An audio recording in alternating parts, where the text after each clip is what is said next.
इससे पहले मैं आपसे कुछ कहूँ, मैं आपसे रिक्वेस्ट करना चाहूँगा, इस महत्वपूर्ण व्यू को लाइक, सब्सक्राइब और शेयर करें।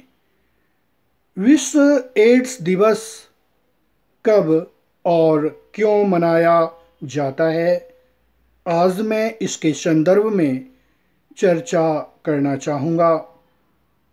विश्व एड्स दिवस प्रत्येक वर्ष 1 दिसंबर को मनाया जाता है।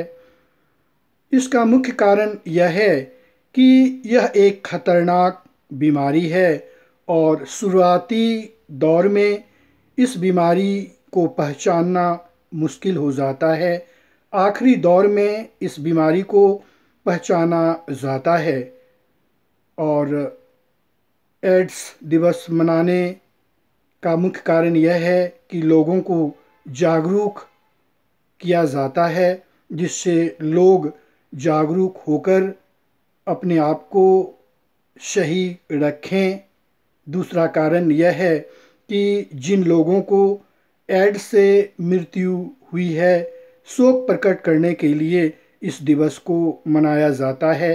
सर्वप्रथम 1987 ईस्वी में जेम्स डब्ल्यू और थॉमस ने इस दिवस को जानकारी प्रदान कर मनाने का संकल्प किया और 1988 ईस्वी के बाद प्रत्येक वर्ष 1 दिसंबर को विश्व एड्स दिवस मनाया जाता है।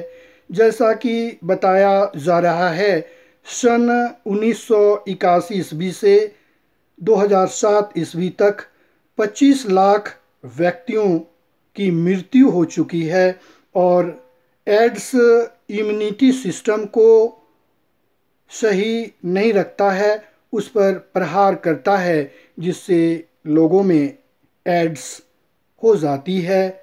और जैसा कि बताया जाता है कि इसके लिए सावधानी बरतने की आवश्यकता है, इसलिए इस दिवस को विशेष ध्यान दिया गया है। आज देखा जाए तो पहले की अपेक्षा मेडिसिन में काफ़ी सुधार हुआ है। थेरेपी के माध्यम से इस रोग को बहुत हद तक ठीक किया जा सकता है, लेकिन पूर्ण रूप से अभी भी इस बीमारी को नहीं ठीक किया जा सकता है।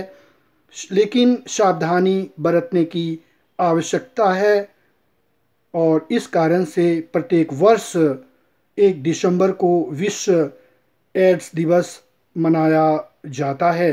अंत में मैं कहना चाहूँगा कि सावधानी बरतना चाहिए और देखा जाए तो जब एक व्यक्ति से दूसरे व्यक्ति में संक्रमण फैलता है, इसका कारण यह है कि जब खून को चढ़ाया जाता है तो उस समय सावधानी नहीं बरती जाती है। इसके अतिरिक्त और भी कारण हैं, इसलिए हमें जागरूक होकर इस रोग से लड़ने के लिए तैयार होना है। बहुत बहुत धन्यवाद।